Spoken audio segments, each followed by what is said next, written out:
Shalom Bapak Ibu, kembali berjumpa di renungan malam hari. Mari bersama-sama kita kembali mendengarkan firman Tuhan. Namun sebelumnya, kembali mari kita doa. Tuhan Allah Bapa kami, kembali kami menghadap kehadirat-Mu pada saat ini. Kami menaikkan syukur dan pujian kami atas setiap kebaikan dan kemurahan Tuhan kepada hidup kami masing-masing.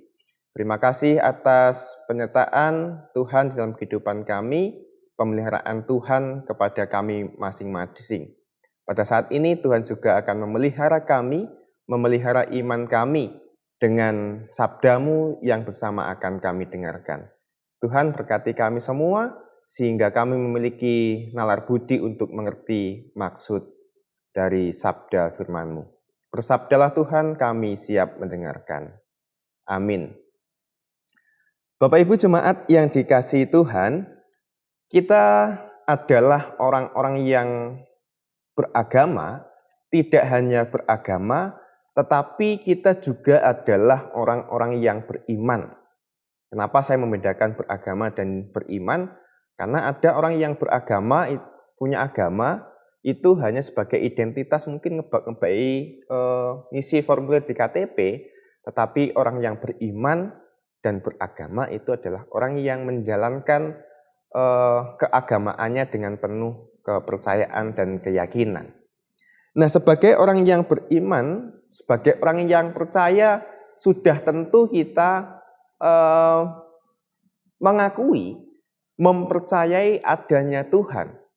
Dan di dalam setiap kehidupan kita senantiasa mengusahakan, kita senantiasa mengupayakan supaya hidup kita itu dekat dengan Tuhan, hidup kita itu bisa bersahabat dengan Tuhan, atau juga kita boleh mengatakan kita itu bisa melihat, merasakan kehadiran Tuhan dalam kehidupan yang kita lalui hari lepas hari.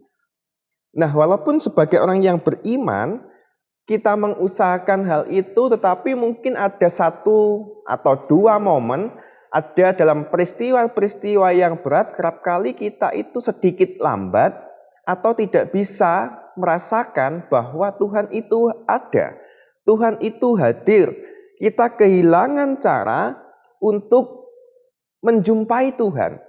Kita kehilangan cara atau kita tidak memiliki petunjuk bagaimana saya ini melihat Tuhan dalam peristiwa hidup saya yang menyedihkan, peristiwa hidup saya yang menyeramkan, peristiwa hidup saya yang kok ketoknya mesake banget gitu Bapak Ibu. Nah, kalau di waktu-waktu yang baik kita biasanya mengusahakan untuk berjumpa Tuhan dalam doa kita. Kita mengusahakan untuk dekat kepada Tuhan melalui syafaat kita, melalui pujian-pujian kita, melalui ibadah-ibadah kita, melalui persekutuan PA atau persekutuan dengan jemaat, melalui kegiatan-kegiatan bersama yang lainnya. Tetapi bagaimana ketika kehidupan kita sedang susah, sulit, dan mungkin begitu terhimpit, lalu kita tidak bisa menjumpai Tuhan melalui doa kita, melalui ibadah kita, melalui persekutuan kita. Nah, kita akan belajar dari pemazmur. Saya membaca Mazmur 19 ayatnya yang pertama.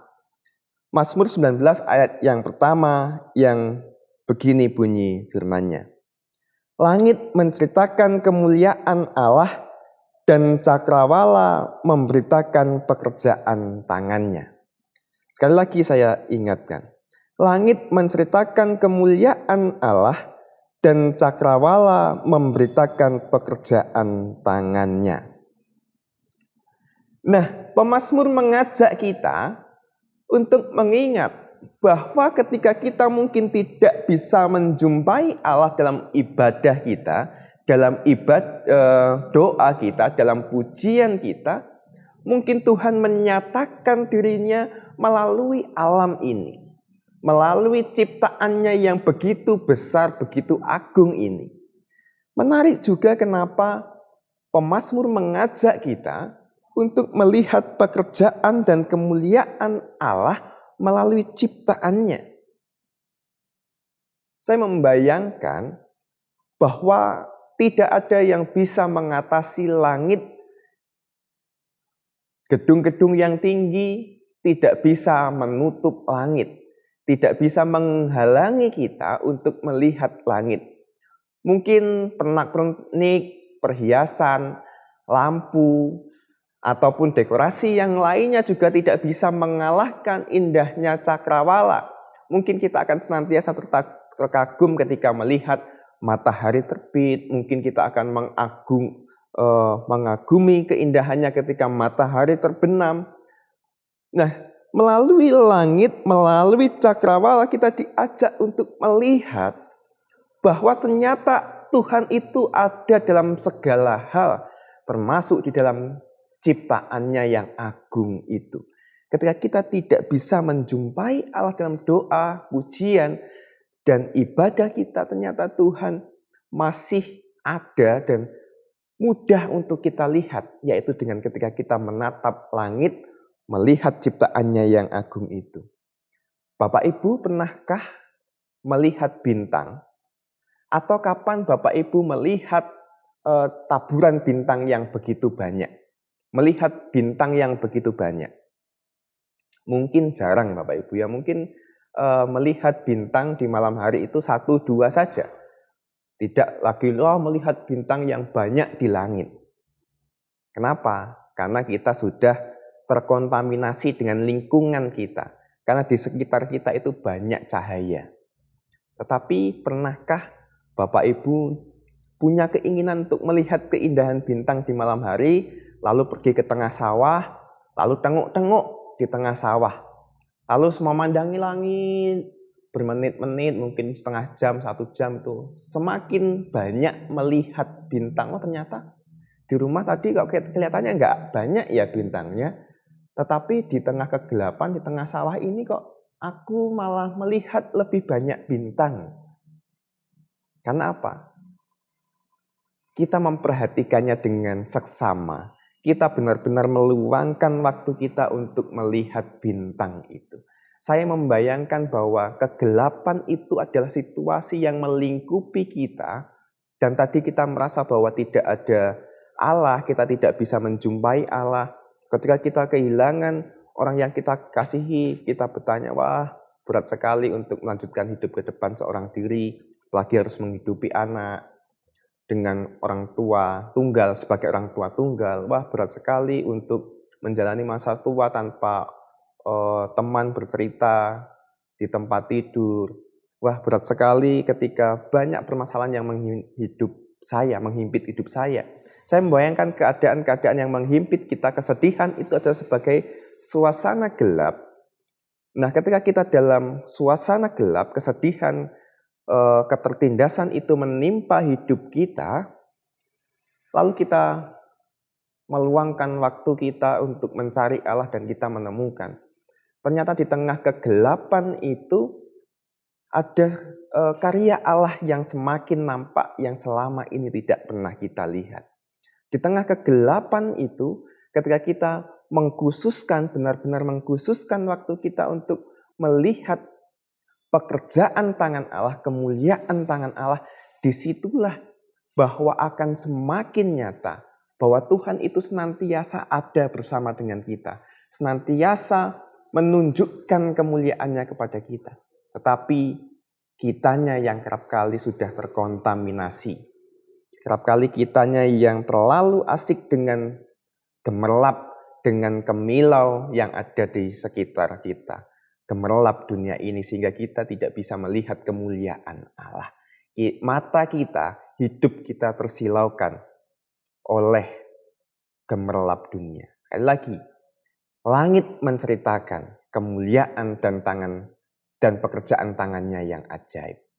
Jikalau kita mungkin dalam ibadah, dalam pujian, dalam doa-doa kita sulit untuk mendapatkan Allah, kita merasa bahwa Allah tidak hadir, merasa bahwa Allah tidak menyapa kita.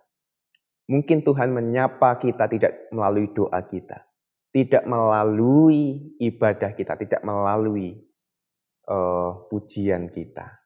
Mungkin Tuhan menyapa kita melalui penyataannya yang lain. Mungkin melalui alam, mungkin melalui sesama kita. Tetapi kita tidak tahu melalui apa Tuhan akan menyapa kita. Oleh sebab itu, mari kita upayakan untuk senantiasa dekat dengan Tuhan, dengan segala usaha yang kita miliki.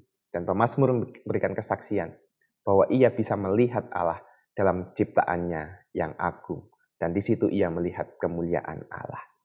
Mari kita berdoa. Tuhan, mungkin kesengsaraan, kesedihan kerap menghimpit kami. Mungkin gemerlap dunia, kemewahan, nama baik, jabatan adalah segala sesuatu yang menyilaukan mata kami. Mungkin kesedihan juga menutup mata kami untuk melihat kemuliaan-Mu. Tetapi melalui pemazmur saat ini, ketika kami tidak merasakan Engkau dalam doa, pujian, dan ibadah kami, Engkau senantiasa hadir di tengah-tengah kehidupan lain, melalui karya-Mu yang lain. Engkau hadir di tengah-tengah kami, melalui alam ini, melalui orang-orang di sekitar kami. Engkau hadir menyapa kami, melalui bintang, melalui bulan, melalui matahari, melalui apapun. Kami saat ini menyadari bahwa langit pun boleh menceritakan keagungan dan kemuliaan-Mu. Biarlah kami yang hidup ini juga Tuhan, boleh senantiasa menceritakan kemuliaan dan keagungan-Mu, sama seperti ciptaan-Mu yang lain. Berkatilah kami Tuhan, dalam Kristus Yesus kami memohon. Amin. Demikian Bapak Ibu renungan kita malam hari ini. Pada waktu yang baik ini, di waktu yang susah ini juga, kita tetap setia mewartakan keagungan dan kemuliaan Tuhan. Sampai jumpa, Tuhan Yesus memberkati kita semua.